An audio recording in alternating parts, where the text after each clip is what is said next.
आज मैंने चुना है वो पाया जाता है यिर्मयाह की पुस्तक उसका 29वां अध्याय उसके 1 पद से 9 पद तक। बुक ऑफ यिर्मयाह चैप्टर 29 वर्सेस 1 to 9। हमने पिछले सप्ताह से एक नई सीरीज आरंभ की है जो यिर्मयाह उसके 29वें अध्याय पर आधारित है, जिसका नाम है bloom where you are planted. जहां हो वहां फूलो फलो। अब हम इस अध्याय के आधार पर इस बड़े और महत्वपूर्ण विषय को देख रहे हैं जो परमेश्वर इस अध्याय के द्वारा हमारे समक्ष लेकर आता है कि जहां हो वहां फूलो फलो, bloom where you are planted. और जो 29वां अध्याय है ये जबरदस्त अध्याय है। हालांकि हम केवल इस अध्याय को केवल एक पद के आधार पर स्मरण करते हैं जो 11वां पद है, लेकिन उस 11वें पद के बैकग्राउंड में, पृष्ठभूमि में एक बड़ी पृष्ठभूमि है, एक बड़ी कहानी है जो सच्ची घटना है। और परमेश्वर कैसे इन लोगों से, इस्राएलियों से जो बंधुआई में चले गए हैं, जिनको स्वयं परमेश्वर बंधुआई में ले गया है, एक्साइल में ले गया है, यरूशलेम से बेबीलोन में ले गया है, यरूशलेम से इराक में ले गया है। और वहां जब इराक में, जो बेबीलोन में है, जब वो परेशानी में है, कठिनाइयों में है और एक बंदी के रूप में रह रहे हैं, अन्य जाति राजा के अधीन है, वहां के लोग अच्छे नहीं है, क्रूएल है, दुष्ट है, लेकिन परमेश्वर उनके लिए ये पत्री, ये मैसेज देता है कि हालांकि वो स्थिति ठीक नहीं है, वो परिस्थिति ठीक नहीं है, वो जगह ठीक नहीं है, वहां के हाकिम ठीक नहीं है, लेकिन मेरी ये वाणी तुम्हारे लिए है कि उस स्थान में मैंने तुम्हें प्लान किया है, उस स्थान में मैंने तुम्हें ले गया हूं, इसलिए वहां तुम्हें फूलना फलना है, तुम्हें ब्लूम करना है, तुम्हें प्रॉस्पर करना है, तुम्हें घर बनाना है, तुम्हें बारी बनानी है, तुम्हें वहां उपज उगानी है, जिससे कि तुम वहां आशीषित रह सको। अब हम जब इस अध्याय में आते हैं, ये अध्याय हमें इस बात को बताता है कि परमेश्वर कुछ भी कर सकता है, परमेश्वर के लिए कोई कार्य असंभव नहीं है। उसने परमेश्वर को स्मरण दिला रहा है कि जो बंधुआई में तुम गए हो, नबूकदनेस्सर तुम्हें यहां से उठाकर ले गया है, एक महान राजा जो सद्दाम हुसैन के समान है, इराक में तुम्हें ले गया है और मंदिर को उसने ध्वस्त कर दिया है, लेकिन ये नबूकदनेस्सर ने नहीं किया, ये सद्दाम हुसैन ने नहीं किया, ये बेबीलोन के लोगों ने नहीं किया, मैंने होने दिया। मैं तुम्हें बंधुआई में लेकर गया हूं। नबूकदनेस्सर तो केवल एक मेरे लिए पात्र है, मेरे लिए इंस्ट्रूमेंट है, लेकिन मैंने ये कार्य किया है। मैं तुम्हें उस स्थान पर ले गया हूं, मैंने तुम्हें वहां रखा है। I have planted you there, I have carried you there। इसलिए मैं चाहता हूं कि तुम वहां, क्योंकि मैं तुम्हें ले गया हूं एक जजमेंट के रूप में, एक ऐसा न्याय जिसको तुम्हें भुगतना है, लेकिन वहां भी मैं तुम्हारे साथ रहूंगा। और वहां मैं चाहता हूं कि दुश्मन के देश में जहां स्थिति विपरीत है, वहां तुम फूलो फलो। ये परमेश्वर कार्य है। परमेश्वर अपने लोगों को विरोधियों के बीच में ब्लूम करता है। परमेश्वर अपने लोगों को, जहां भी हम हैं, विपरीत परिस्थितियां हैं, लेकिन परमेश्वर ने अगर हमें वहां रखा है, परमेश्वर अगर हमें वहां ले गया है, तो परमेश्वर चाहता है कि हम वहां फूले फूले और परमेश्वर उसमें हमारी सहायता करता है।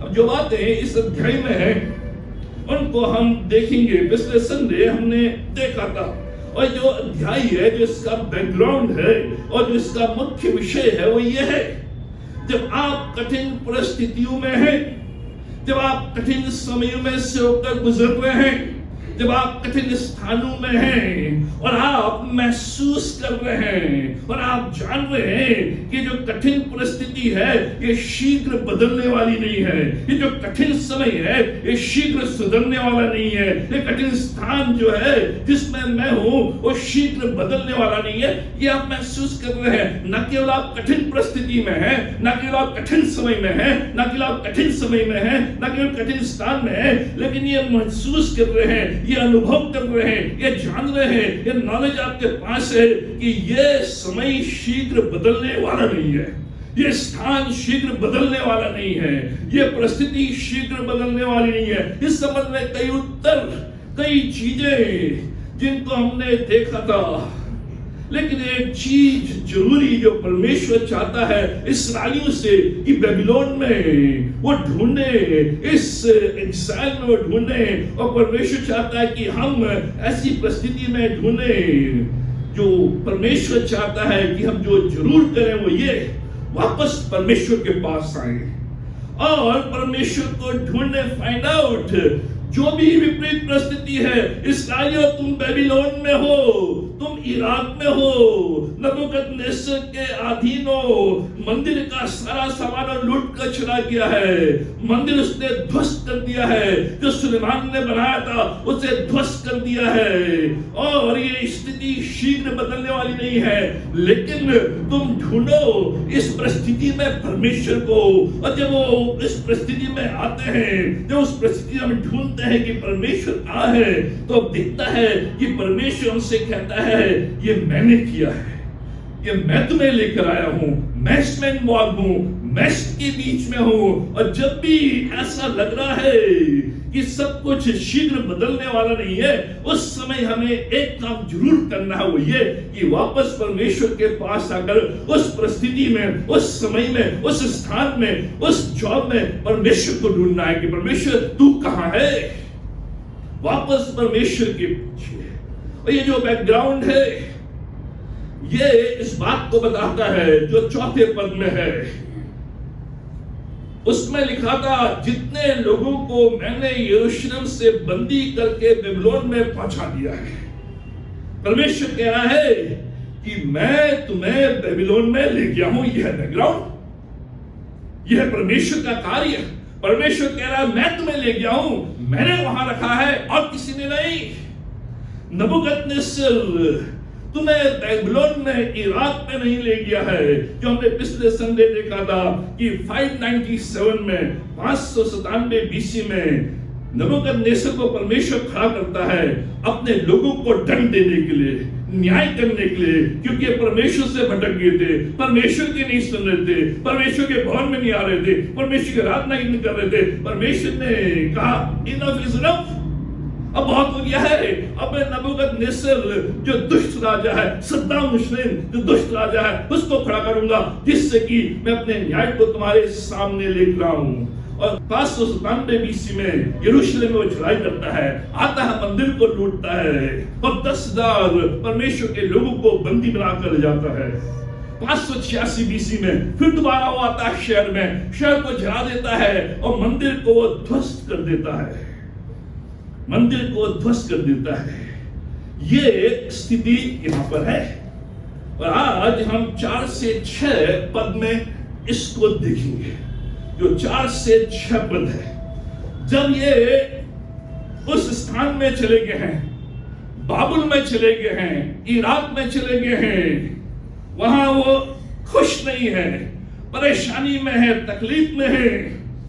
परमेश्वर वहां पर कह रहा है कि तुम तभी ब्लूम कर सकते हो उस स्थान में जो स्थान तुम्हें ठीक नहीं लगता है, जो समय तुम्हें ठीक नहीं लगता है, जो परिस्थितियां तुम्हें ठीक नहीं लगती है, वहां तुम तभी ब्लूम कर सकते हो, तभी फूल फल सकते हो जब तुम मेरे कहने के अनुसार चलोगे। क्या कहने के अनुसार? परमेश्वर कह रहा है 5वें पद में, पर घर बनाकर उसमें बस जाओ, बारियां लगाओ, उसके फल खाओ। 6वें पद में, विवाह करके बेटी बेटियां जन्माओ, अपने बेटों के लिए स्त्रियां ब्याहो, अपनी बेटियों के लिए पुरुष ब्याह दो, नाती पोते करो। और अंत में लिखा है वहां घटो नहीं वरन बढ़ो। Do not decrease but increase। ये परमेश्वर कह रहा है। अब ध्यान सुने, हम जिस स्थान पर परमेश्वर ने हमें रखा है, जिस समय में परमेश्वर ने हमें रखा है, जिस परिस्थिति में परमेश्वर ने हमें रखा है, हम वहां ब्लूम नहीं कर पाते हैं, हम वहां फलते फूलते नहीं है, क्योंकि जो एक चीज उस दौरान हमारे जीवन में आ जाती है जो इस्राएलियों के जीवन में भी आए। हालांकि वो शब्द यहाँ पर स्पष्ट नहीं है, लेकिन जब आप बैकग्राउंड पढ़ेंगे तो ये शब्द यहाँ पर है, ये विचार यहाँ पर है, डिसकंटेंटमेंट, डिसकंटेंटमेंट, असंतोष, संतुष्ट नहीं। अब यहां पर ये लोग जब चले गए हैं और परमेश्वर से उन्होंने सुना कि केवल 1, 2, 3 वर्ष के लिए यहां नहीं है, लेकिन 70 वर्ष के लिए है, 70 years, उनके अंदर डिसकंटेंटमेंट आ गया है, डिसकंटेंटमेंट हैज ग्रोन, असंतोष उनके जीवन में बढ़ रहा है, संतुष्ट नहीं है। वो देख रहे हैं कि चीजें शीघ्र बदलने वाली नहीं है, चीजें शीघ्र सुधरने वाली नहीं है, इसलिए उनके अंदर असंतोष, discontentment. We are born discontented. हम जितने भी मनुष्य हैं, हम खुशी खुशी पैदा नहीं होते। जब भी बच्चा मां के पेट से जन्म लेता है, हंसते खुशते आयो वेलकम मी, ऐसे नहीं आता है। मैंने देखा दोनों बच्चों को कि अमेरिका में अलाउ करते हैं कि आप अपनी वाइफ के साथ रहें और पूरी डिलीवरी कराएं। जब भी दोनों बच्चे आए रोते हुए आए, ये निकाह नहीं, dad I am here, welcome me नहीं, डिसकंटेंट। कहां तुम मुझे ले आए हो? मैं अंदर अच्छा था, मैं गरम गरम था और मुझे खाने की जरूरत नहीं, मुझे खिलाया जा रहा था, मैं संतुष्ट था, और तुम मुझे यहां ले आए हो और डॉक्टर उठा के एक बार मार रहा है मेरे। We are born discontented। हम असंतोष के साथ, हम जो है वो संतुष्ट नहीं रहते हैं। हम उस भाव में पैदा हुए हैं कि बाइबल बताती है स्वर्ग में लूसीफर था, और जो लूसीफर था वो ब्राइटेस्ट स्टार था, परमेश्वर का प्रमुख स्वर्गदूत था, लेकिन खुश नहीं था, खुश नहीं था। असंतोष उसके अंदर जागा, discontentment grown in him।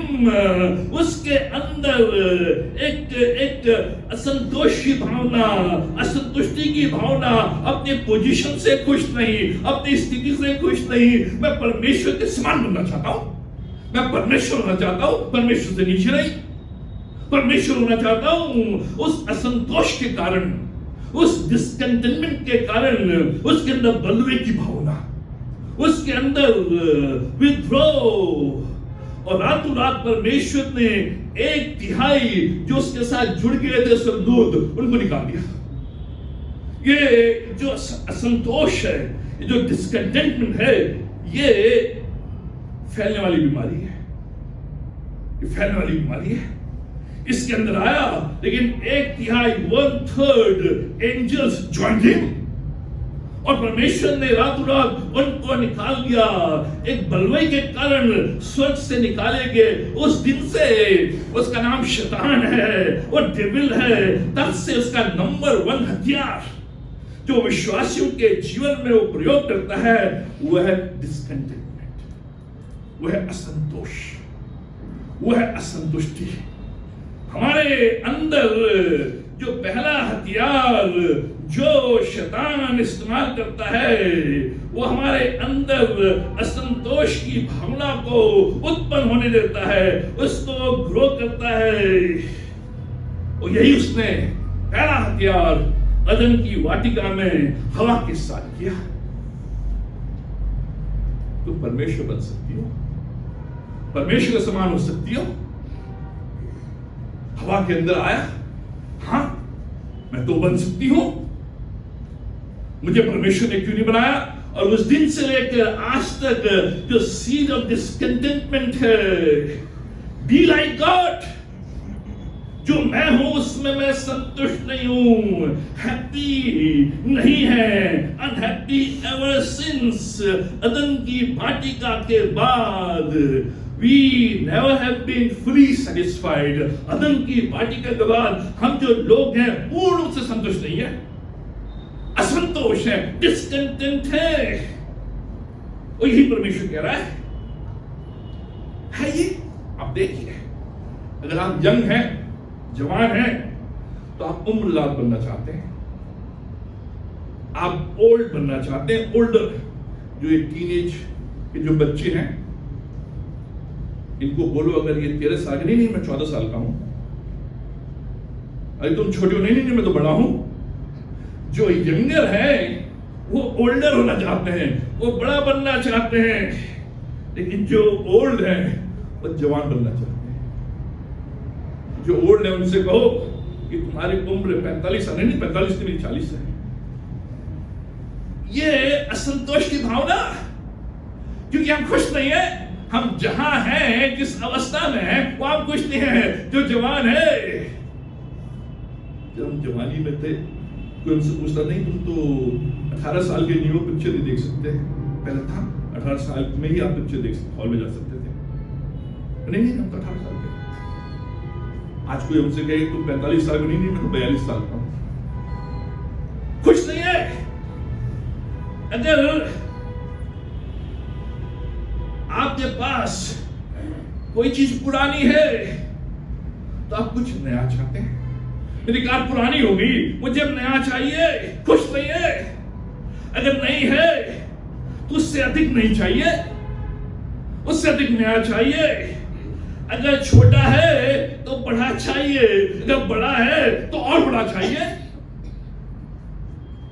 अभी 2 कमरे का मकान है, इसलिए अब तो हमारे दोनों बच्चों की शादी भी हो गई, अब बड़ा चाहिए।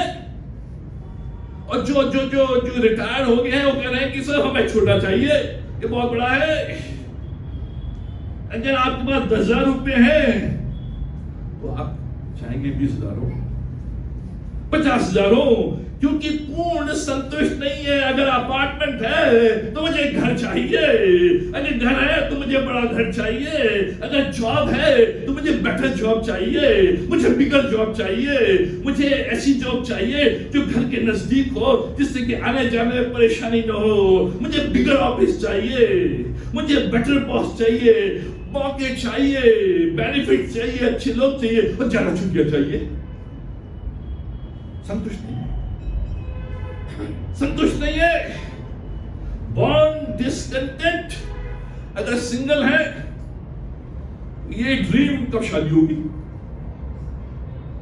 मैं सिंगल नहीं है, मुझे शादी तब शादी है। अगर शादी हो गई उसके बाद आप फील कर लीजिए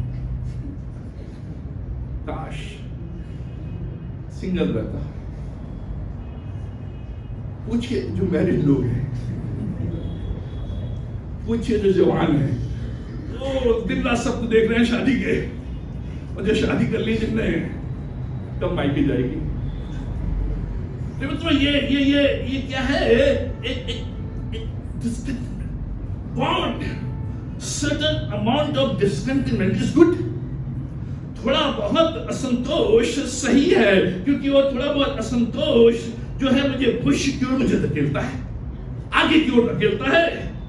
लेकिन एक प्रकार का डिस्कंटेंटमेंट है जो हमें गलत दिशा में ले जाता है, आर्थिक रूप से पीछे धकेलता है। वही परमेश्वर यहाँ पे कह रहा है कि तुम्हारे अंदर यह संतोष आ गया है, क्योंकि चीजें सुधर नहीं रही हैं, चीजें जल्दी ठीक नहीं हो रही हैं, और तुम्हारे अंदर असंतोष आ गया है जो तुम्हें गलत दिशा की ओर ले जा रहा है, आर्थिक रूप से तुम्हें पीछे की ओर धकेल रहा है। जब हमारे अंदर ये डिस्कंटेंटमेंट होता है, यह असंतोष होता है, तो यह असंतोष हमारे अंदर एनवी को उत्पन्न करता है, ईर्ष्या को उत्पन्न करता है, जलन और ईर्ष्या को उत्पन्न करता है। तो हम दूसरों की सफलता से खुश नहीं होते। यही लोग हो रहे हैं कि जो बेबीलोनियन है वो खा रहे हैं, पी रहे हैं, मस्त हो रहे हैं। परमेश्वर तूने हमें कहाँ ला कर रख दिया है। असंतोष की भावना मेरे अंदर जलन और ईर्ष्या की भावना को उत्पन्न करती है, और दूसरों को खुश नहीं देख सकते। ये क्यों खुश है? ये खुश नहीं होना चाहिए, ये सफल नहीं होना चाहिए। ईर्ष्या की भावना को, ये जो असंतोष की भावना है मेरे अंदर अनकंट्रोल एम्बिशन को उत्पन्न करता है, अनियंत्रित महत्वाकांक्षा, एक ऐसी इच्छा, एक ऐसी अभिलाषा जो अनियंत्रित है, जो अनकंट्रोल है, हर कीमत में जीतने की इच्छा, हर कीमत में जीतने की इच्छा, चाहे कुछ भी करना पड़े मुझे जीतना है, मुझे आगे जाना है, क्योंकि जो एम्बिशन है वो अनकंट्रोल्ड है। किसी को कुचलना भी पड़े मैं कुचलने के लिए तैयार हूं, कोई भी मेरे रास्ते में आएगा उसको मैं हटा दूंगा। ये है असंतोष, ये है हमारे अंदर, ये जो असंतोष की भावना है जो इनके अंदर हो रहा था, क्रिटिकल स्पिरिट आलोचना की आत्मा को उत्पन्न करता है। जब भी मेरे अंदर असंतोष, असंतुष्टि, मेरे अंदर क्रिटिकल स्पिरिट, आलोचना की आत्मा, दूसरों की आलोचना, दूसरे के प्रति नकारात्मक, अपने मुंह से हर्टफुल रिमार्क्स निकालना, कटिंग रिमार्क्स की एक प्रवृत्ति मेरे अंदर, आलोचना, नेगेटिविटी, हमेशा दूसरों के लिए बुरा बोलना, ये जो असंतोष की भावना है मेरे अंदर कंप्लेनिंग स्पिरिट को उत्पन्न करती है, कुड़कुड़ाहट को उत्पन्न करती है, शिकायत की भावना को बहाने, यही ये लोग कर रहे हैं, दूसरे में कमी निकालना, कुड़कुड़ाना, ब्लेमिंग अदर्स, परिस्थिति को ब्लेम करना। मैं तो चाहता हूं आगे बढ़ना, लेकिन साफ परिस्थिति ठीक नहीं है, मैं बाबुल में हूं, मैं इराक में हूं, मैं नबूकदनेस्सर के अधीन हूं। Refuse to take personal responsibility, हम फिर जो व्यक्तिगत जिम्मेदारी है उसको नहीं दे। परमेश्वर, ये जो सब कुछ हुआ ये नबूकदनेस्सर के द्वारा हुआ, और परमेश्वर यहाँ पर रिस्पॉन्सिबिलिटी ले रहा। परमेश्वर कह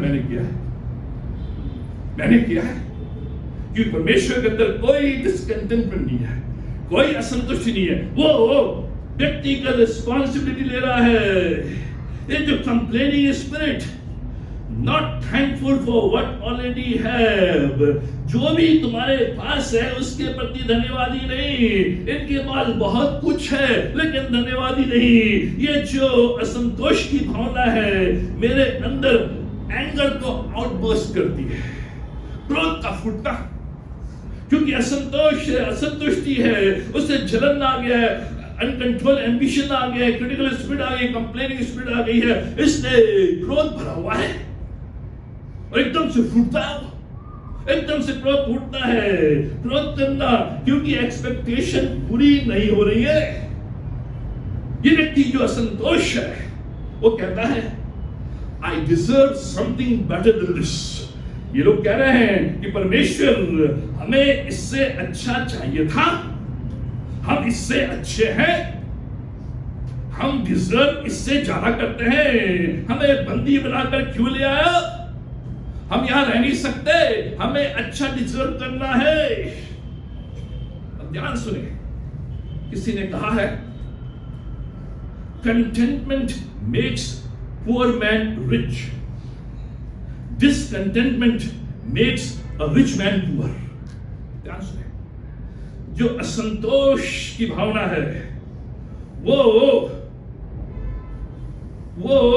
धनी जो पुरुष है उसको निर्धन बना देता है, और जहां कंटेंटमेंट है, जहां संतोष है, वहां निर्धन व्यक्ति को धनी बना देता है। अगर संतोष है और आप निर्धन हैं तो आप धनी बनेंगे, लेकिन आप असंतुष्ट हैं तो आप धनी हैं तो आप निर्धन बन जाएंगे। यही परमेश्वर कह रहा है, घर बनाकर बसो, बाड़ियां लगाओ, फल जाओ, क्योंकि अगर तुम डिस्कंटेंटमेंट में रहोगे तो जो कुछ भी तुम्हारे पास है वो भी चला जाएगा। लेकिन जो कंटेंटमेंट है वो पुअर मैन को रिच बनाता है। जहां संतोष है, जहां संतुष्टि है, जहां कंटेंटमेंट है, जहां भी तुम हो, जिस हाल में तुम हो, जिस समय में तुम हो, जैसी भी परिस्थिति है, उस परिस्थिति में आपने परमेश्वर को ढूंढा और परमेश्वर को पाया, और परमेश्वर ने ही ये क्रिएट किया है। परमेश्वर, मैं तुझे धन्यवाद देता हूं, और मैं इस हाल में जैसे तूने मुझे रखा है, जिस परिस्थिति में रखा है, उसमें मैं कोशिश, प्रयास, प्रार्थना करने की कोशिश करूंगा जिससे कि आगे बढ़ूं। ये कंटेनमेंट, यह है संतोष। परमेश्वर इस पत्र के द्वारा, जो पत्र लिखा, परमेश्वर का पत्र ही लिखा, परमेश्वर ने ये पत्र लिखा और यिर्मयाह को दिया, और यिर्मयाह से कहा इसको लोगों को सुना और नबूकदनेस्सर को दे। इस पत्र के द्वारा यही संदेश परमेश्वर दे रहा है, यही सलाह परमेश्वर दे रहा है कि तुम इस परिस्थिति में हो जो शीघ्र बदलने वाली नहीं है। इसलिए तुम्हारे पास एक ही रास्ता है कि तुम निर्धन से धनी बनने के लिए, एक अच्छे रूप में आगे बढ़ने के लिए कंटेंटमेंट, परमेश्वर को ढूंढो। और जब परमेश्वर को पाओगे तो परमेश्वर तुम्हारे अंदर संतुष्टि को लेकर आएगा। परमेश्वर इस पत्री के द्वारा और इस अध्याय के द्वारा यही संदेश, यही सलाह देना चाह रहा है। वो कह रहा है कि जो असंतोष है, जो डिसकंटेंटमेंट है, ये आपके आनंद को खा देगा। ईट जॉय। जब भी आपके अंदर संतुष्टि नहीं, कुटराहट, असंतोष, जो भी आपके अंदर आनंद है वो खा जाएगा। और हम इस वर्ष कह रहे, परमेश्वर मेरे खोए वर्षों को पुनः तू लौटा।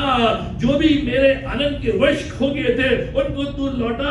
परमेश्वर कह रहे, कैसे लौटाऊंगा? कंटेंटमेंट। जो भी तूने आनंद खोए थे, जो भी तूने पूंजी खोई थी, जो भी तूने अपना स्वास्थ्य खोया था, उसको इस वर्ष मैं लौटाने पर हूं। लेकिन उसके लिए मैं तेरे सामने इस सलाह को, इस संदेश को लेकर आ रहा हूं कि मैंने तुझे इस वर्ष इस स्थान पर रखा है। इतने वर्षों की जो तुझे हानि हुई है, इतने वर्षों का जो तुझे लाभ नहीं मिला है, आनंद खो दिया है, शांति खो दी है, और तूने कई चीज खो दिया है, लेकिन इस वर्ष मैं उसकी भरपाई करूंगा। लेकिन उसके लिए मैं तुझसे चाहता हूं कंटेंटमेंट। जहां अभी तू है वहां फूल फल, आगे बढ़, तू ब्लूम कर कि परमेश्वर तेरे साथ। ये जो संतोष है, ये आपकी खुशी को कुदेरता है। अंग्रेजी में वो शब्द है corrodes our happiness, कुरेद देता है। ये जो चूहा है कुतर देता है, धीरे धीरे कुतर देता है। और मालूम चला कि बाद में आपकी पूरी जो गाड़ी है, जो बेंच है, वो चूहे ने कुतर दी है। कि जो संतोष है, आपके मन की जो शांति है, धीरे धीरे क्षीण करता है। ये जो संतोष है, जीवन के प्रति जो भला दृष्टिकोण होना चाहिए उसको नष्ट कर देता है। जो मेरा आउटलुक मेरे जीवन के प्रति, मेरा दृष्टिकोण मेरे जीवन के प्रति भला होना चाहिए, लेकिन ये डिसकंटेंटमेंट इस भले दृष्टिकोण को नष्ट कर देता है, डिस्ट्रॉय कर देता है। और मैं नेगेटिविटी देखता हूं, मैं नकारात्मक देखता हूं, मैं शिकायतें देखता हूं, मैं कुड़कुड़ाहट देखता हूं, मैं बुराई देखता हूं, मैं बता नहीं देता। ये मेरे आउटलुक को डिस्ट्रॉय कर देता है। ये जो संतोष है मेरी आत्मा में पीलिया उत्पन्न करता है। पीलिया, जिसे निमोनिया बोलते हैं, जॉन्डिस बोलते हैं। जिसको जॉन्डिस होते हैं उसके हर जगह, उसकी आंख, हर चीज से पीला पीला रहता है। ये जो संतोष है मेरे अंदर पीलिया, मेरे अंदर जॉन्डिस कर देता है। हर चीज नकारात्मक दिखाई देती है, हर चीज नेगेटिव दिखाई देती है, हर चीज बुराई दिखाई देती है। ये मेरे अंदर कर देता है। ये संतोष, मुझे कुछ भी अच्छा नहीं दिखाई देता है। वो आज भी मिजरेबल है और कल भी रहेगा। इसलिए परमेश्वर कह रहा है 5वें और 6ठे पद में, क्या कह रहा है परमेश्वर 5वें और 6ठे पद में, इन लोगों से घर बनाकर उसमें बस जाओ। परमेश्वर पॉजिटिवली ला रहा है, मैंने तुम्हें रखा है, 70 वर्ष तक तुम रहोगे, और मैं चाहता हूं कुड़कुड़ाना छोड़ दो, असंतोष छोड़ दो, शिकायतें छोड़ दो, लापरवाही छोड़ दो, लेकिन बिजी हो जाओ, काम में लग जाओ, क्योंकि मैं तुम्हें यहां लेकर आया हूं और मैं तुम्हारे साथ हूं। तो क्या कह रहा परमेश्वर, इस विरोधी अवस्था में, इस दुश्मन के देश में, जहां तुम्हें एक ईंट जो 5 रुपए की मिलने चाहिए 10 रुपए की मिल रही है, तब भी तुम यहां घर बनाओ, घर बनाओ, उसमें बस जाओ, बारियां लगाओ, उनके फल खाओ, बेटों की शादी करो, रुको मत, बेटियों की शादी करो, रुको मत, दादा दादी बन जाओ, नाना नानी बन जाओ, और वहां घटो नहीं, बंद बढ़ते जाओ। जबरदस्त। ये क्या, कैसे मैं लौटाऊंगा तुम्हारे वर्षों को?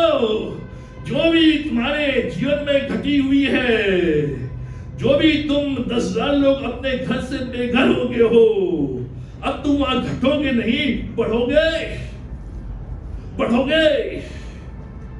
कुछ बातें इस खंड से, क्या दृष्टिकोण, क्या रवैया मेरा उस समय, जब मैं जानता हूं कि परमेश्वर मुझे यहां ले आया है, परमेश्वर ने मुझे रखा है और परमेश्वर चाहता है कि मैं इस स्थान में हाथ धरकर, मुंह नीचे लटकाकर और चादर ओढ़कर और गुमराह बनकर, असंतोष में, कुड़कुड़ाहट में, एंगर में, गुस्से में पड़ा ना रहूं। लेकिन परमेश्वर कह रहा है कि तू अपने एटीट्यूड को, अपने दृष्टिकोण को बदल, क्योंकि इस वर्ष मैं तेरे खोए वर्षों की भरपाई करने वाला हूं। क्या कह रहा परमेश्वर? कुछ बातें इस खंड के आधार पर बड़े संक्षिप्त में। पहली बात, you are where you are because God wants you there. परमेश्वर ने रखा है, you are where you are because God wants you there. जहां भी आप हैं वहां परमेश्वर ने आपको रखा है। यहां पर चौथे पद में साफ परमेश्वर कह रहा है, जितने लोगों को मैंने यरूशलेम से बंदी करके बेबीलोन में पहुंचा दिया है, मैं ले गया हूं, मैंने पहुंचाया है। I carried you from Jerusalem to Iraq. मैंने किया है, मैं ले गया हूं, मैंने तुम्हें वहां रखा है। नबूकदनेस्सर नहीं, उसके अंदर कोई ताकत नहीं कि तुमको छू सके, उसके अंदर कोई ताकत नहीं कि मंदिर के एक भी बर्तन को छू सके, उसके अंदर कोई भी ताकत नहीं कि मंदिर के ऊपर आग उठाकर देखे, कोई ताकत नहीं। मैंने किया है, मैं ले गया हूं, मैंने तुम्हें रखा है। उनको दोष मत दो, दे आर मेयर इंस्ट्रूमेंट, क्योंकि तुमने पाप किया। ये जो जजमेंट है, ये नबूकदनेस्सर तुम्हें उठाकर ले गया, लेकिन आई कैरिड यू, मैं तुम्हें यहां से लेकर गया हूं। यह है परमेश्वर की सार्वभौमिकता, गॉड सॉवरेनिटी, कुछ भी कर सकता है। ध्यान से सुने, जो विश्वासी हैं उनके लिए परमेश्वर की जो सार्वभौमिकता है, जो कुछ भी मेरे जीवन में होता है या तो परमेश्वर करता है या परमेश्वर होने देता है, इसके अलावा कुछ नहीं। जो कुछ भी मेरे जीवन में होता है वो परमेश्वर करता है या परमेश्वर होने देता है। जो कुछ भी इस्राएलियों के साथ हुआ, बंधुआई में चले गया, मंदिर विनाश हो गया, मंदिर लूट लिया गया, यरूशलेम बर्बाद हो गया और ये लोग 70 वर्ष तक उस बंधुआई में है। परमेश्वर कह रहा है, आई हैव डन इट, मैंने किया है। यरूशलेम से मैं तुम्हें बंधुआई में मैं ले गया हूं। जहां जिस परिस्थिति में आज आप हैं, अगर आप प्रभु के हैं, प्रभु ने होने दिया है, प्रभु ने रखा है, और इसलिए नहीं रखा है। जो 11वां पद जिसका मेल है, 11वें पद में क्यों रखा है परमेश्वर ने? क्योंकि यहोवा की यह वाणी है कि जो कल्पनाएं मैं तुम्हारे विषय करता हूं उन्हें मैं जानता हूं, वे हानि की नहीं वरन कुशल ही की है, और अंत में तुम्हारी आशा पूरी करूंगा। ये परमेश्वर कह रहा है। नीति वचन उसका 16 अध्याय उसके 9 पद में परमेश्वर की सार्वभौमिकता, परमेश्वर करता है, परमेश्वर होने देता है। मनुष्य मन में अपने मार्ग पर विचार करता है, परंतु यहोवा ही उसके पैरों को स्थिर करता है। ये परमेश्वर कह रहा है। अब जो हिंदी में उतना स्पष्ट इंग्लिश में है, जो मनुष्य अपने मन में प्लान करता है, योजनाएं बनाता है, उसने बना तो दी, लेकिन उनको डिटरमिन कौन करता है, उनको स्थिर कौन करता है, उनको पूरा कौन करता है? परमेश्वर। इन लोगों ने कभी नहीं सोचा था कि वो बेबीलोन में होंगे, उनने कभी भी योजना नहीं बनाई थी कि वो बेबीलोन में, इराक में होंगे, उनने कभी भी योजना नहीं बनाई थी कि वो बाबुल देश में जाकर अपने घर बनाएंगे, नाती पोते उत्पन्न करेंगे, ब्याह शादी करेंगे। उनने कभी नहीं सोचा था। उनके लिए लास्ट प्लान था इराक, लास्ट प्लान, वो भी 70 वर्ष के लिए। यह विश्वास मैं जानता हूं परमेश्वर कि परमेश्वर ने मुझे रखा, इसलिए जब भी ये परिस्थिति जब आप देख रहे हैं शीघ्र बदलने वाली नहीं है, उसमें परमेश्वर को ढूंढे।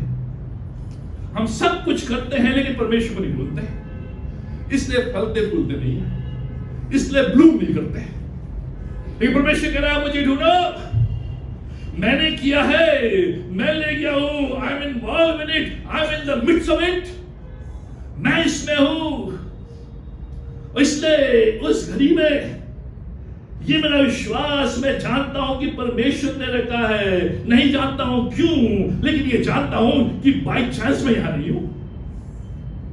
मैं एक खिलौने के समान उठाकर यहां नहीं लाया गया हूं, एक उद्देश्य के साथ, एक पर्पस के साथ। मैं जानता हूं कि बाय चांस नहीं, परमेश्वर के द्वारा ये एक विश्वास का बड़ा कदम है। जब मैं ये स्वीकार करता हूं, हाँ परमेश्वर, अब मैं जान गया हूं कि ये स्थिति शीघ्र बदलने वाली नहीं है, लेकिन तूने मुझे ये रखा है, इसलिए मैं इसको स्वीकार करता हूं। और तभी इस विश्वास के बड़े कदम के द्वारा हम जीवन में आगे बढ़ सकते हैं, तभी जो खोए वर्ष है उनको हम प्राप्त कर सकते हैं। दूसरी बात,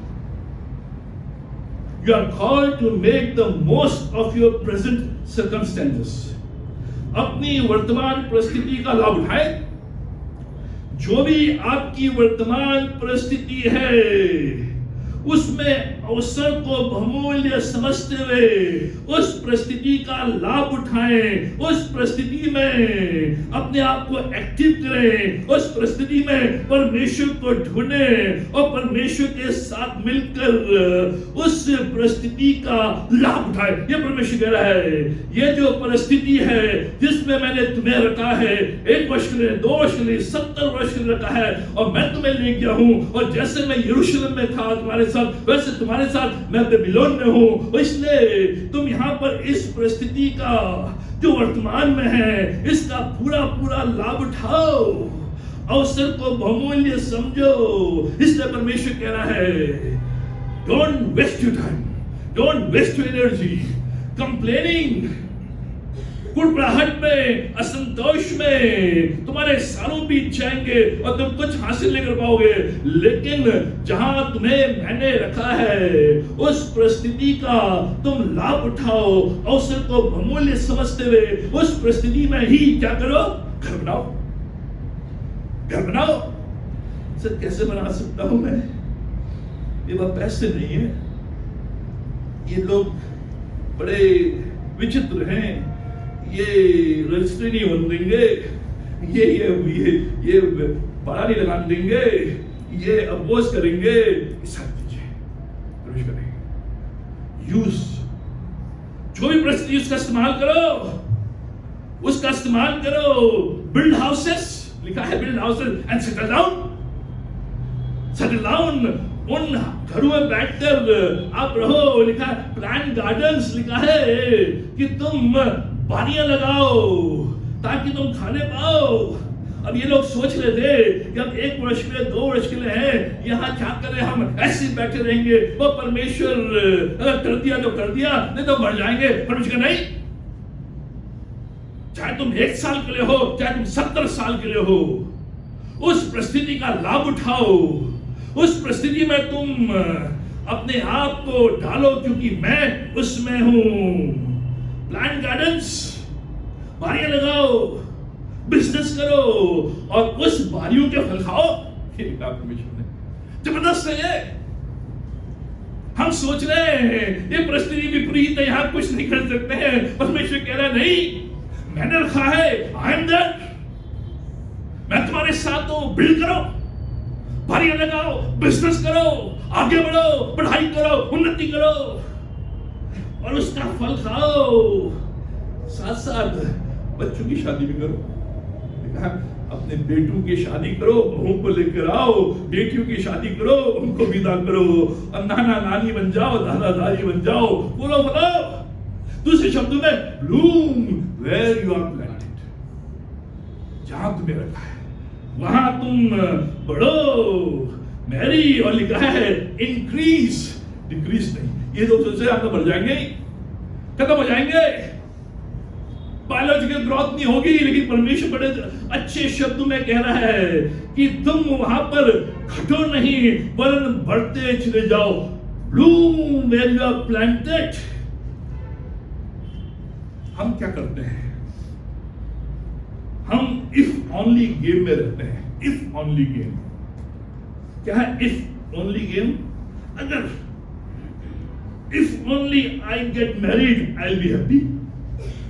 हम सोचते हैं अगर मैं विवाह कर लूंगा तभी मैं खुश रह सकता हूं, अन्यथा नहीं। हम क्या कहते हैं? अगर मुझे नई जॉब मिल जाएगी तभी मैं खुश रह सकता हूं, अन्यथा नहीं। अगर मैं कॉलेज से ग्रेजुएट हो गया तभी मैं काम प्राप्त कर सकता हूं, तभी मैं खुश रह सकता हूं, नहीं। अगर बच्चे हो गए तभी मैं खुश रह सकता हूं, अन्यथा मैं खुश नहीं।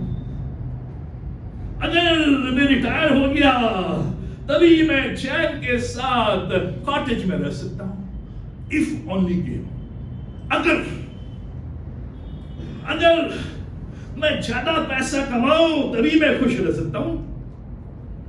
अगर मुझे नया घर मिल जाए तभी मैं खुश रह सकता हूं, किराए के मकान में थोड़ी रह सकता हूं, नहीं रह सकता। जीवन अक्सर ऐसे नहीं चलता है। जीवन अक्सर ऐसे नहीं चलता है। आप भविष्य में नहीं रह सकते, ये परमेश्वर कह रहा है।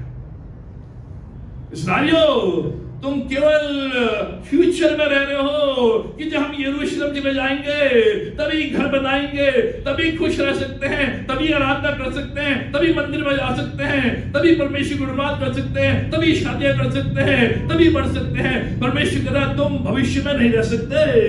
आप भविष्य में नहीं रह सकते। That is the bad place to live. भविष्य में रहना एक बुरा स्थान है। नहीं रह सकते भविष्य में। भविष्य में नहीं रह सकते, वो सबसे बुरा स्थान है। Bad place to live. ध्यान सुने। Keep your head where your seat is. जहां आप बैठे हैं वहीं आप अपने सिर को रखें। जहां बैठे हुए हैं वहीं आप अपने सिर को। हम क्या सोच रहे हैं? मैं बैठूंगा तो यहां एक सिर रखूंगा। ये परमेश्वर कह रहा है you can not live in future. आप भविष्य में नहीं रह सकते हो। जहां आप है वहीं आपका सिर रहेगा। ये वास्तविकता है। आप अपने सिर को अलग और धड़ को अलग नहीं, वास्तविकता को समझे, वास्तविकता को पकड़े। You must come to grips with reality. Babylon में हो, make the best of the bad situation. ये परमेश्वर कह रहा है। जो भी बुरी परिस्थिति है उसका भी लाभ उठाओ, क्योंकि वो वर्तमान की स्थिति है। तुम केवल वर्तमान में ही रह सकते हो, ना तुम भूतकाल में रह सकते हो, ना तुम भविष्य काल में रह सकते हो। जो इस्राएली हैं वो भूतकाल में भी रह रहे हैं और भविष्य काल में भी रह रहे हैं, लेकिन वर्तमान में नहीं रह रहे हैं। इसलिए परमेश्वर कह रहा है मुझे ढूंढो, मैं वर्तमान में हूं। भूतकाल अब तुम वहां नहीं रह सकते, यरूशलेम में नहीं रह सकते, वहां नहीं जा सकते। 70 वर्ष के बाद भविष्य बहुत दूर है। मालूम नहीं कितने जाएंगे कितने नहीं जाएंगे, बहुत दूर है। वर्तमान और हम जो इस्राएलियों के समान हैं, अपने खोए हुए वर्षों को वापस नहीं पा पाते हैं और हम ब्लूम नहीं कर पाते हैं जहां हम हैं, क्योंकि हम या तो हम भूतकाल में रह रहे हैं या हम भविष्य काल में रह रहे हैं। दोनों जगह खराब है, क्योंकि वास्तविक नहीं है। खराब है वो, बैड प्लेस टू लिव। मैं अमेरिका चला जाऊंगा तो आज चल रहा हूं, जैसे ट्रंप ने वो सिटीजनशिप की, जो इंडियन लोग गए थे यहां से कि बच्चा वहां पैदा करेंगे और सिटीजन बन जाएंगे। 20 फरवरी तक तो जो 6 महीने की है प्रेग्नेंट की है, जो 7 महीने की है, वो जा रहे हैं हॉस्पिटल कि मतलब सिटीजन करा दो, बच्चा पैदा कर दो ताकि नागरिकता मिल जाए। भविष्य में नहीं रह सकते हो, वर्तमान है, निकलो यहां से। परमेश्वर कह रहा है कि तुम उस स्थान को देखो। ध्यान सुने, क्या परमेश्वर यहां पे हमें बताना चाह रहा है? I can't go back, I can't stay here, I must go forward. परमेश्वर कह रहा है मैं पीछे नहीं जा सकता, तुम पीछे नहीं जा सकते हो, और तुम यहां इस हालत में रह नहीं सकते हो। तुम्हें क्या करना है? मस्ट गो फॉरवर्ड, फॉरवर्ड, आगे जाओ। आगे क्या मतलब है? घर बनाओ, दारियां बनाओ, घर बनाओ, बिजनेस स्टार्ट करो, बारियां, जो भी दाग की बारियां उनको लगाओ, शादी करो, बच्चे करो, नाती पोते करो और इंक्रीज। यही तो है तुम्हारे खोए वर्षों को। जो 70 वर्ष तुमने खोए, जो खोगे, उसकी भरपाई मैं कर रहा हूं कि तुम्हारा जो घर है इराक में भी होगा, और तुम्हारा जो घर है यरूशलेम में भी होगा। तुम्हारा जो बिजनेस है वो इराक में भी होगा, तुम्हारा जो बिजनेस है यरूशलेम में भी होगा। तुम्हारे नाती पोते बच्चे यहां भी रहेंगे, तुम्हारे नाती पोते बच्चे वहां भी रहेंगे। वो सीआई मिल जाएगा, डबल सिटीजनशिप। 70 वर्षों की भरपाई, 70 वर्षों की भरपाई। If I'm in Jerusalem, I will serve him in Jerusalem. If I'm in Babylon, I will serve him in Babylon. ये परमेश्वर, अगर मैं यरूशलेम में हूँ, मैं परमेश्वर की सेवा, परमेश्वर की आराधना, परमेश्वर कार्य यरूशलेम में करूंगा। अगर मैं बेबीलोन में हूँ, तो मैं परमेश्वर की आराधना, परमेश्वर कार्य, परमेश्वर सेवा बेबीलोन में करूंगा। कैसे फुलो फुलो, मैंने कुछ काट दिया है। कैसे फुलो फुलो, जहां हो, इसका जो निचोड़ है, जहां आप हो, कैसे फुलो फुलो, कैसे ब्लूम करो। पहली बात, bloom where you are planted. जहां भी आज आप हैं, आज ये परमेश्वर के सामने आप हैं। परमेश्वर, अभी तक मैं नकारात्मक भावनाओं से, शिकायतों से, असंतोष से घिरा हुआ था, लेकिन जहां भी मैं हूं, छोटी जॉब है, बड़ी जॉब है, छोटी जगह है, बड़ी जगह है, किराए का मकान है, अपना मकान है, कहीं भी है, मैं वहां बढ़ूंगा, इंक्रीज करूंगा। मैं तुझे ढूंढूंगा कि तूने मुझे याद रखा है। मैं रोते विलापते जीवन नहीं बिताऊंगा, लेकिन मैं अब तेरे साथ मिलकर इस काम में आगे बढ़ूंगा। दूसरी बात, serve the Lord right where you are. जहां भी आप हैं, वहां परमेश्वर की सेवा करें। ये न देखे कि मुझे जब ये स्थान मिलेगा तब मैं सेवा करूंगा, मुझे ये पोजीशन मिलेगी तब मैं सेवा करूंगा, मुझे ये जगह मिलेगी तब मैं सेवा करूंगा। जहां भी आप हैं, वहां परमेश्वर की सेवा करें। तीसरी बात, स्टॉप मर्मरिंग। कुड़कुड़ाहट करना बंद कर दे, शिकायत करना बंद कर दे, कंप्लेन करना बंद कर दे, असंतोष की भावना को बंद कर दे, डिसकंटेंटमेंट को बंद कर दे। स्टॉप। यही परमेश्वर कह रहा है। अगर तुम काम में नहीं लगोगे, मुझे नहीं ढूंढोगे, मेरे साथ नहीं रहोगे, तुम बार बार इन्हीं चीजों में रहोगे। चौथी बात, don't live in the past और द फ्यूचर। ना भूतकाल में रहे, ना भविष्य काल में रहे, दोनों जगह खराब है।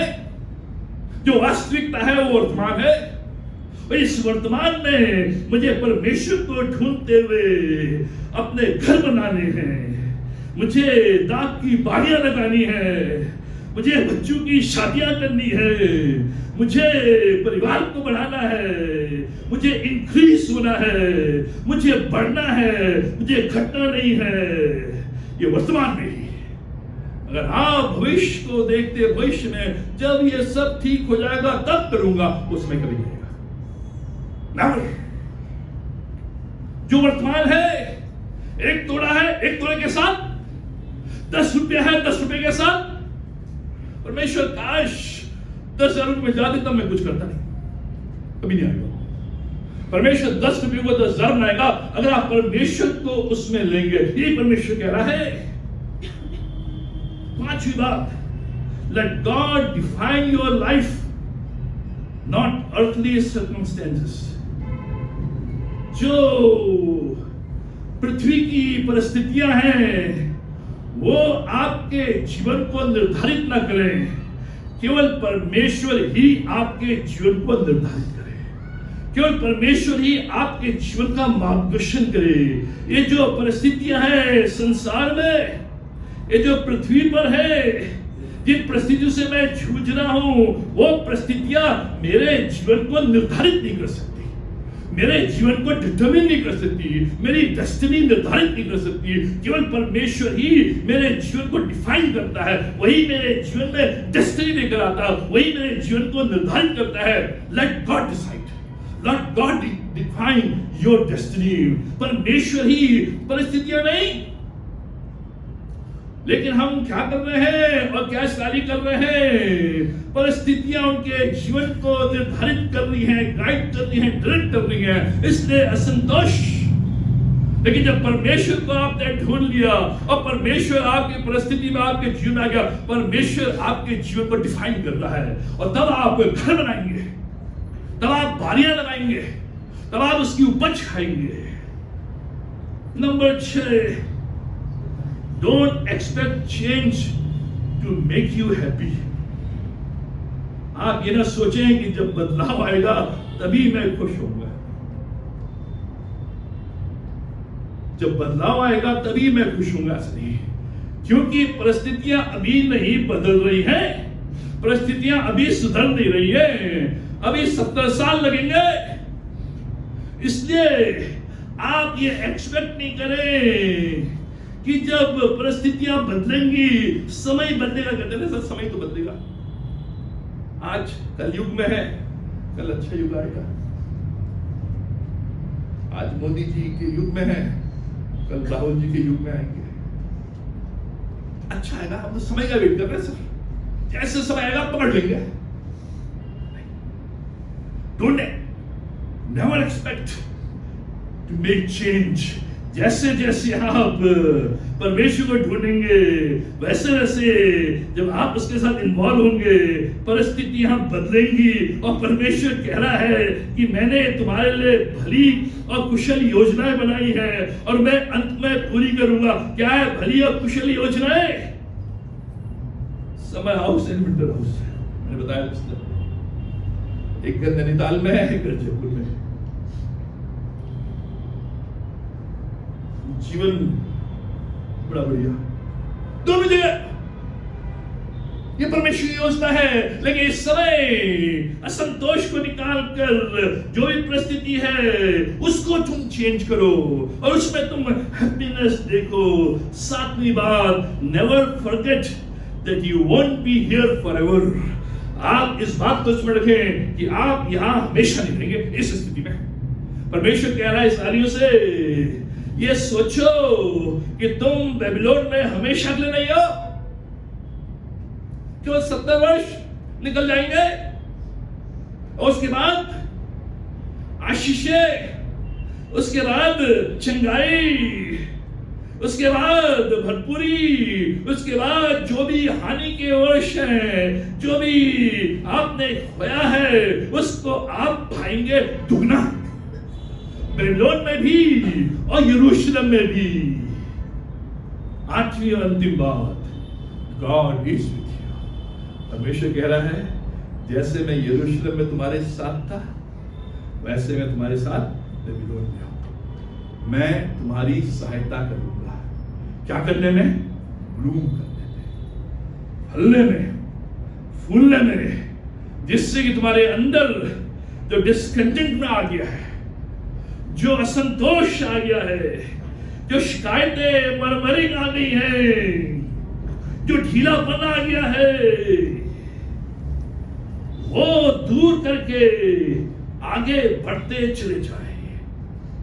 परमेश्वर ने जहां भी आज आपको रखा है, जिस भी परिस्थिति में, चाहे अच्छी है चाहे बुरी है, परमेश्वर ने रखा है और परमेश्वर आपके साथ है। और परमेश्वर की क्या योजना है? 11वां पद, क्योंकि यहोवा की वाणी मेरी वाणी नहीं, यहोवा की वाणी है कि जो कल्पनाएं मैं तुम्हारे विषय करता हूं उन्हें मैं जानता हूं। जो भी प्लान्स मैंने बनाए हैं मैं जानता हूं, तुम नहीं जानते हो। I have worked out.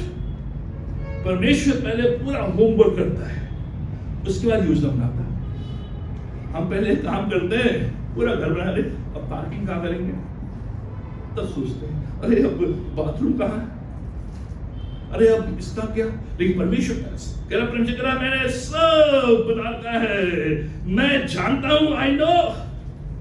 तुम नहीं जानते, मैं जानता हूं। और जो कल्पनाएं हैं ये अनर्थ नहीं है, ये कल्पनाएं जो परमेश्वर सोचता है, जो प्लान्स है, जो ड्रीम्स हैं, वो सच्ची है। हम जो सोचते हैं, हम जो कल्पनाएं करते हैं, वो अनर्थ है, वो पूरी नहीं होती कभी। ये परमेश्वर कह रहा है मैं जानता हूं, हानि की नहीं है वो। हालांकि तुम 70 साल यहां हो और तुम सोच रहे हो कि तुम्हारी हानि हुई है, मंदिर चला गया, ये चला गया, वो चला गया, लेकिन हानि की नहीं है, कुशल ही की है।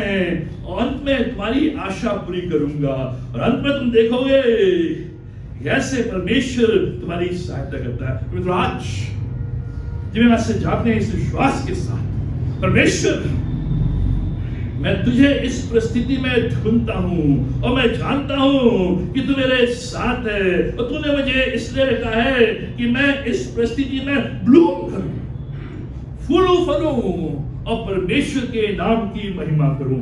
आइए प्रार्थना। हमारे महान जीवेश्वर शक्तिमान परमेश्वर पिता, हम धन्यवाद देते हैं कि तमाम आशीष रक्षा के लिए, भलाई के लिए, करुणा के लिए, दया के लिए हम धन्यवाद देते हैं। तेरी योजनाओं के लिए, तेरी कल्पनाओं के लिए, कि जो बातें तुम्हारे विषय में और हमारे लिए सोचता है उनको तू जानता है, और वो कुशल की है, हानि की नहीं है। इस समय ऐसा लग तो रहा है कि हानि की है, शीघ्र पूरी नहीं हो रही है, समय निकल रहा है, उम्र हो रही है और कुछ होता हुआ दिखाई नहीं दे रहा है, लेकिन परमेश्वर तेरा वचन कह रहा है अंत में मैं तेरी आशा पूरी करूंगा।